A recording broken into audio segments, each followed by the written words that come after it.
Misi Arema FC mendekati papan atas BRI Liga 1 musim ini akhirnya terwujud, itu setelah kemarin, Singoedan berhasil menaklukkan Persita Tangerang. Dalam pertandingan yang berlangsung di Stadion Supriyadi Blitar itu, Singoedan sukses meraih kemenangan dengan skor telak 3-0. Di balik kemenangan ini, tercatat beberapa fakta menarik yang tercipta dari pertandingan ini, khususnya untuk Arema FC. Berikut ini sederet fakta menarik, yang telah dirangkum oleh Surya dalam laga Arema FC vs Persita Tangerang. 1. Hat-trick kemenangan perdana Arema FC di Liga 1 musim ini, kemenangan 3-0 atas Persita Tangerang membuat Arema FC mencatatkan rekor hat-trick, kemenangan perdananya di kompetisi Liga 1 musim 2024-2025. Sebelum menghadapi Persita Tangerang, Singoedan lebih dulu meraih 2 kemenangan dalam partai tandang, yakni saat mengalahkan Barito Putra 1-3, dan Madura United dengan skor 2-4. Ini menjadi catatan apik Arema FC di musim ini, setelah dalam 2 musim sebelumnya, Singoedan selalu tampil buruk hingga nyaris terdegradasi. 2. Debut Sultan Fajar dan Bayu Aji. Dalam pertandingan ini, ada 2 pemain Arema FC, yakni Sultan Fajar dan Bayu Aji yang baru saja menjalani debutnya pada musim ini. 2 pemain kelahiran Malang itu, akhirnya mendapatkan menit bermain berseragam Arema FC setelah harus menunggu selama 12 pekan.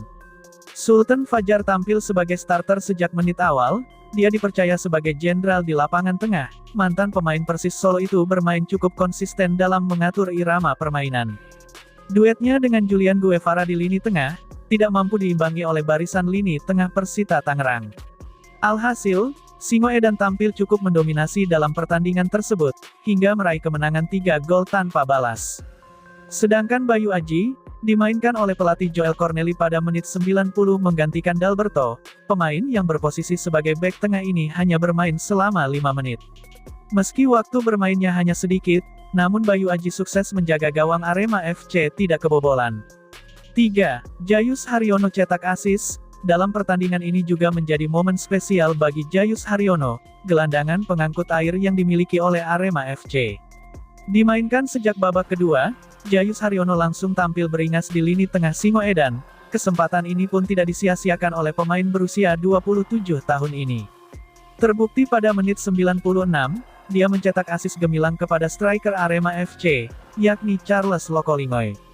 Setelah melakukan penetrasi dari sisi sayap kanan, umpan silangnya sukses dimanfaatkan dengan baik oleh Charles Lokolingoy. Ini menjadi penampilan kedua Jayus Haryono di musim ini, dan assist pertamanya juga di musim ini. 4. Keberanian Joel Corneli memainkan pemain lapis kedua, hilangnya sejumlah pemain Arema FC akibat cedera, dan pemanggilan 2 pemain ke Timnas Indonesia untuk Piala AFF 2024, cukup berdampak pada tim Arema FC. Dalam pertandingan ini, Joel Corneli memainkan 3-4 pemain lapis kedua sejak menit awal, mereka diantaranya ialah Sultan Fajar, Bayu Setiawan, Iksan Lestaluhu dan Hamzah Tito. Penampilan keempat pemain nampaknya tidak terlalu mempengaruhi segi permainan Arema FC, yang di musim ini dikenal kuat dalam penguasaan bola.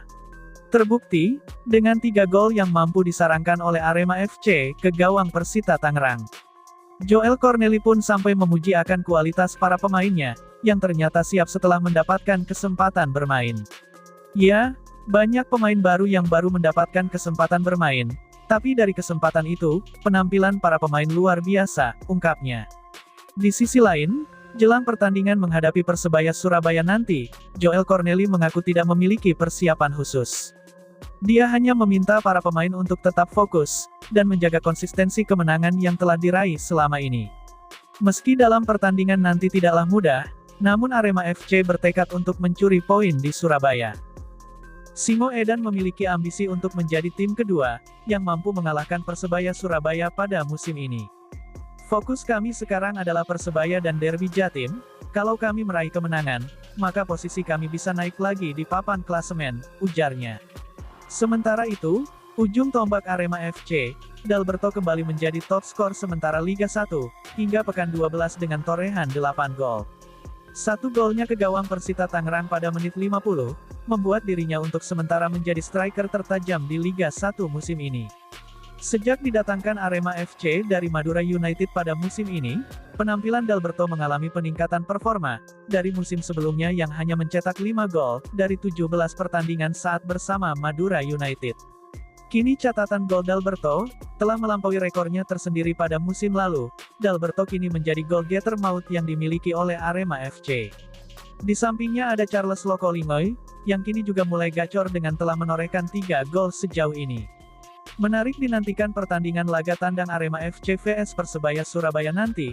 Mampukah Arema FC meraih kemenangan di Stadion Gelora Bung Tomo Surabaya, atau justru Persebaya yang semakin kokoh di puncak klasemen sementara Liga 1?